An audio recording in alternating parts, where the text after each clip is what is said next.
Zonal Krishnan ഇപ്പോൾ എവിടെയാണ് നിൽക്കുന്നത്? നേരത്തെ ചുരൽമലയിൽ നിന്ന് അൽ നമ്പ്യാർ അവിടുത്തെ പ്രദേശവാസികളുടെ കൂടി വിവരണം, അവരുടെ അനുഭവം കൂടി നമുക്ക് നൽകുകയായിരുന്നു. സോണൽ ഇപ്പോൾ എവിടെയാണ്?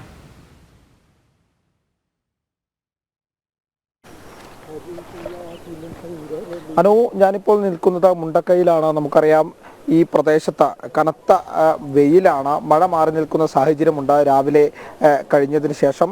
അതുകൊണ്ട് തന്നെ തിരച്ചിൽ അതിവേഗം പുരോഗമിച്ചിരുന്നു. നമ്മൾ ഈ ദൃശ്യത്തിൽ കാണുന്ന പ്രദേശത്തൊക്കെ JCB ഉപയോഗിച്ച് മണ്ണ് മാറ്റിയുള്ള തിരച്ചിൽ നടന്നു. പക്ഷേ യാതൊന്നും തന്നെ കണ്ടെത്താൻ ആയിട്ടില്ല എന്നുള്ളത് തന്നെയാണ് പ്രധാനമായി പറയുന്നത്. പക്ഷേ അതിന് പിന്നാലെ തന്നെ ആർമിയുടെ, അതായത് സൈന്യത്തിൻ്റെ റഡാർ സംവിധാനം ഉപയോഗിച്ചുള്ള തിരച്ചിലും നടന്നിരുന്നു. പക്ഷേ അതിലൊന്നും തന്നെ ഒന്നും കണ്ടെത്താനായിട്ടില്ല എന്നുള്ളത് തന്നെയാണ് ഉദ്യോഗസ്ഥർ ഉൾപ്പെടെ പറഞ്ഞിട്ടുള്ളത്. എന്തായാലും നിലവിൽ ഈ പ്രദേശത്തെ പരിശോധന അവസാനിപ്പിച്ചിട്ടുണ്ട്. JCB ഉൾപ്പെടെയുള്ളവ താഴേക്ക് ചൂരൽമലയിലേക്ക് പോയിട്ടുണ്ട്. എന്തായാലും നാളെ എങ്ങനെയായിരിക്കും തിരച്ചിൽ എന്നത് സംബന്ധിച്ച് കൃത്യമായൊരു വിവരം ഇതുവരെ ലഭിച്ചിട്ടില്ല.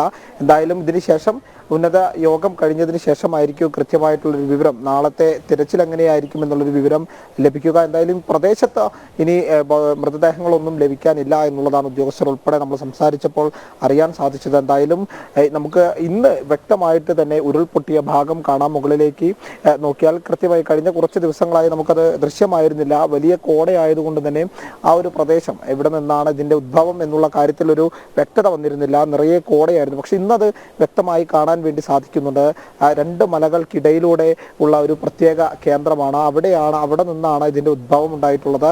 അതിന് ചുറ്റും ഇപ്പോഴും വെള്ളം ഒലിച്ചുകൊണ്ടിരിക്കുന്നുണ്ട്, കുത്തിയൊഴുകി പുഴ വരുന്നുണ്ട്. അതുകൊണ്ട് തന്നെ ഈ പ്രദേശം ഒരിക്കലും ഇനി സേഫല്ല, ഇപ്പോഴും സേഫല്ല എന്ന് പറയുന്നതാണ് ഏറ്റവും ഉത്തമം. അതുകൊണ്ട് തന്നെ ഈ പ്രദേശത്തേക്ക് ഇനി ആരും തന്നെ തിരിച്ചു വരാൻ താല്പര്യപ്പെടുന്നില്ല എന്നുള്ളതാണ് ക്യാമ്പിലുള്ള ആളുകളുടെ പ്രതികരണത്തിൽ നിന്ന് നമുക്ക് മനസ്സിലായത്. നിരവധി പേരാണ് പറഞ്ഞത് ഇവിടെ ഇനി സേഫല്ല, ഇവിടെ ഇനി തങ്ങൾക്ക് പാർക്കാൻ കഴിയില്ല, താമസിക്കാൻ കഴിയില്ല, തങ്ങൾക്ക് മറ്റൊരു സംവിധാനം ഒരുക്കി തരണം എന്നുള്ളൊരു അപേക്ഷ അത് ക്യാമ്പിലുള്ള സാധുജനങ്ങൾ ഉന്നയിക്കുന്ന സാഹചര്യമുണ്ടായി. എന്തായാലും പുനരധിവാസവുമായി ബന്ധപ്പെട്ട കാര്യത്തിലൊക്കെ കൃത്യമായ ഇടപെടൽ നടത്തുമെന്ന് കേന്ദ്രമന്ത്രി സുരേഷ് ഗോപി ഉൾപ്പെടെയുള്ളവർ പറഞ്ഞിട്ടുണ്ട്.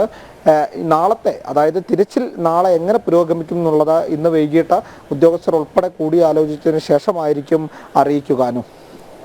സോണൽ, ഇനി വയനാട്ടിൽ അതിജീവനത്തിൻ്റെ മാർഗം കൂടി നമ്മൾ ചർച്ച ചെയ്യേണ്ടിയിരിക്കുന്നു, പറയേണ്ടിയിരിക്കുന്നു. കാരണം ഇനി വേണ്ടത് അതാണ്, കൈത്താങ്ങും അതോടൊപ്പം തന്നെ മാനസിക പിന്തുണയും, ഒപ്പം തന്നെ ഏറ്റവും വലുത് അതിജീവനമാണ്. അതിനുള്ള എല്ലാവിധ പിന്തുണയും എന്തായാലും സർക്കാരിൻ്റെ ഭാഗത്ത് നിന്ന് അപ്രകാരം ഉണ്ടാകുമെന്നുള്ള ഉറപ്പ് കഴിഞ്ഞ ദിവസം മുഖ്യമന്ത്രി അടക്കമുള്ളവർ നൽകിയിരുന്നു. ഇവരുടെ പുനരധിവാസത്തിനുള്ള പദ്ധതികൾ തയ്യാറാക്കുന്നുണ്ട്, പ്രത്യേക ടൗൺഷിപ്പ് ഉണ്ട് എന്നത്.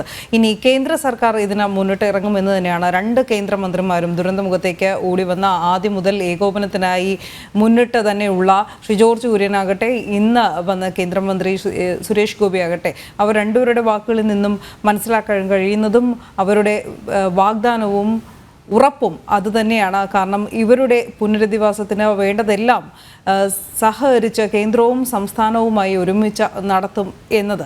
ഇനി ക്യാമ്പുകളിൽ കഴിയുന്നവരുടെ അവസ്ഥ കൂടി നമ്മൾ ഈ ഒരു സമയത്ത് വീണ്ടും ഒന്ന് പരാമർശിക്കേണ്ടിയിരിക്കുന്നു. സോണൽ,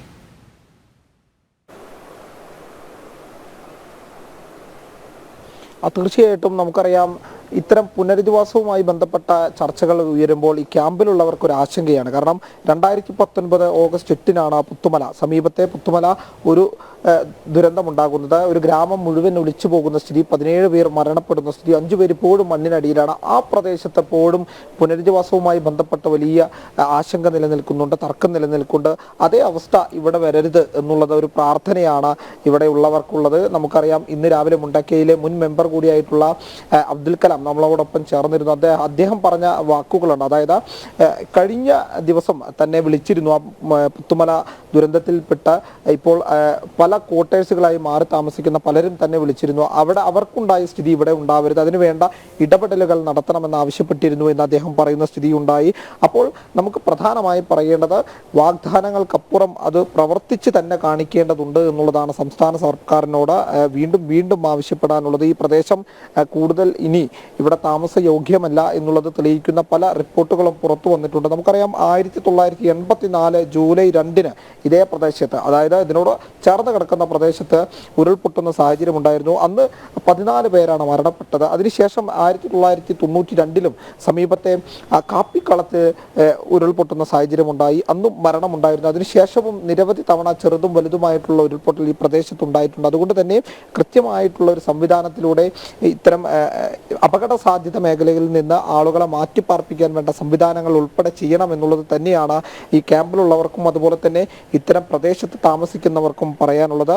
ആ ആവശ്യം ന്യായമാണ്. കൃത്യമായി ഇടപെടൽ നടത്തി പുനരധിവാസവുമായി ബന്ധപ്പെട്ട കാര്യത്തിൽ ഒരു വ്യക്തത വരുത്തണം എന്നുള്ളത് തന്നെയാണ് ഇനിയുള്ള പ്രധാനപ്പെട്ട ആവശ്യം. കാരണം ഇല്ലാത്ത പക്ഷം ഇവരും വഴിയിലേക്ക് തെരുവിലേക്ക് ഇറങ്ങേണ്ടി വരും എന്നുള്ളൊരവസ്ഥ അത് ഉണ്ടാകും. പക്ഷേ അത് ഒഴിവാക്കാൻ വേണ്ടിയുള്ള എല്ലാ ഇടപെടലുകളും സർക്കാർ നടത്തണം എന്നുള്ളത് തന്നെയാണ് വീണ്ടും വീണ്ടും ആവർത്തിച്ച് പറയേണ്ടത്. അനു.